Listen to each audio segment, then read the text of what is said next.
इस अध्याय में वैशाख मास में विविध वस्तुओं के दान का महत्व तथा वैशाख स्नान के नियम। नारद जी कहते हैं, वैशाख मास में धूप से तपे और थके मांदे ब्राह्मणों को श्रमनाशक सुखद पलंग देकर मनुष्य कभी जन्म मृत्यु आदि के क्लेशों से कष्ट नहीं पाता।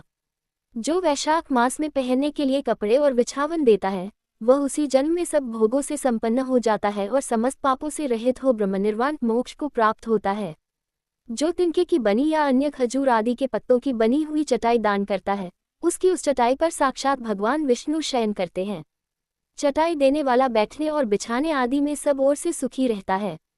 जो सोने के लिए चटाई और कंबल देता है, वह उतने ही मात्र से मुक्त हो जाता है। निद्रा से दुख का नाश होता है, निद्रा से थकावट दूर होती है और वह निद्रा चटाई पर सोने वाले को सुखपूर्वक आ जाती है। धूप से कष्ट पाए हर श्रेष्ठ ब्राह्मण को जो सूक्ष्मतर वस्त्र दान करता है, वह पूर्ण आयु और परलोक में उत्तम गति को पाता है। जो पुरुष ब्राह्मण को फूल और रोली देता है, वह लौकिक भोगों का भोग करके मोक्ष को प्राप्त होता है। जो खस, कुश और जल से वासित चंदन देता है, वह सब भोगों में देवताओं की सहायता पाता है तथा उसके पाप और दुख की हानि होकर परमानंद की प्राप्ति होती है। वैशाख के धर्म को जानने वाला जो पुरुष गोरोचन और कस्तूरी का दान करता है, वह तीनों तापों से मुक्त होकर परम शांति को प्राप्त होता है। जो विश्रामशाला बनवाकर प्याऊ सहित ब्राह्मण को दान करता है, वह लोकों का अधिपति होता है।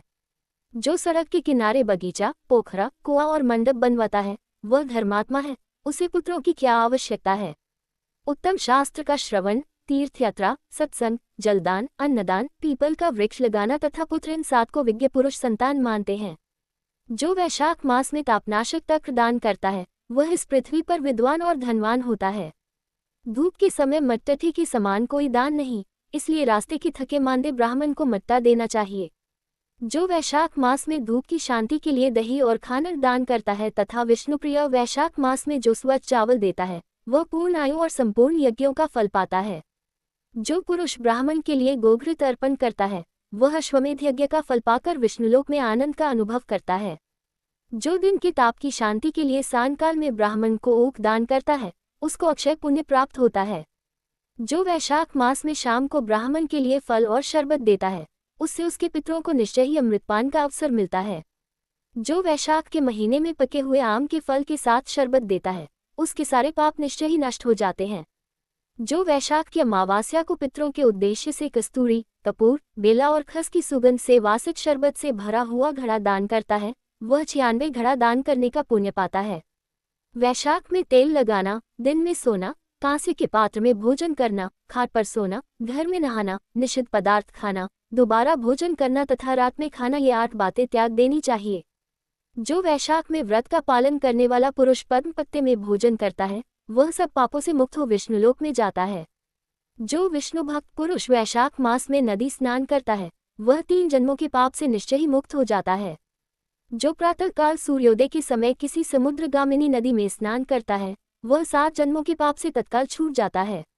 जो मनुष्य 7 गंगाओं में से किसी में उष्णकाल में स्नान करता है, वह करोड़ों जन्मों में उपार्जित किए हुए पाप से निस्संदेह मुक्त हो जाता है। जाह्नवी गंगा, कृध गंगा, गोदावरी, कालिंदी, यमुना, सरस्वती, कावेरी, नर्मदा और वेणी, ये 7 गंगाएं कही गई हैं। वैशाख मास आने पर जो प्रातःकाल बावलियों में स्नान करता है, उसके महापातकों का नाश हो जाता है। कंद, मूल, फल, शाक, नमक, गुड़, बेर, पत्र, जल और तक्र जो भी वैशाख में दिया जाए, वह सब अक्षय होता है।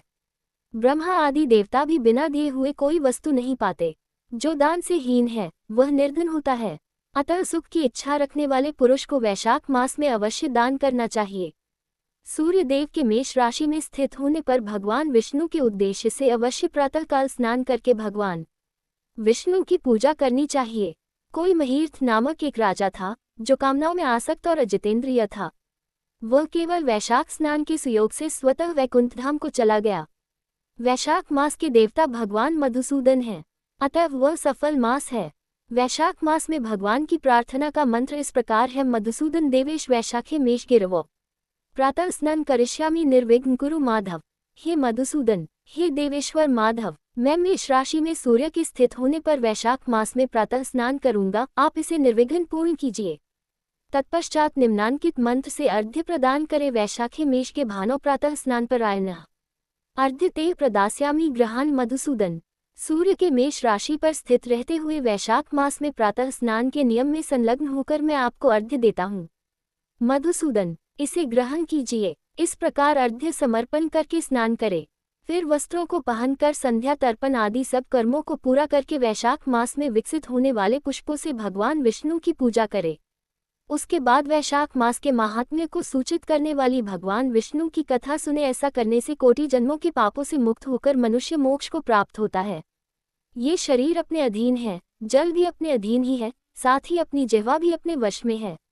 अतः इस स्वाधीन शरीर से स्वाधीन जल में स्नान करके स्वाधीन जिह्वा से हरि इन 2 अक्षरों का उच्चारण करे। जो वैशाख मास में तुलसी दल से भगवान विष्णु की पूजा करता है वह विष्णु की सायुज्य मुक्ति को पता है।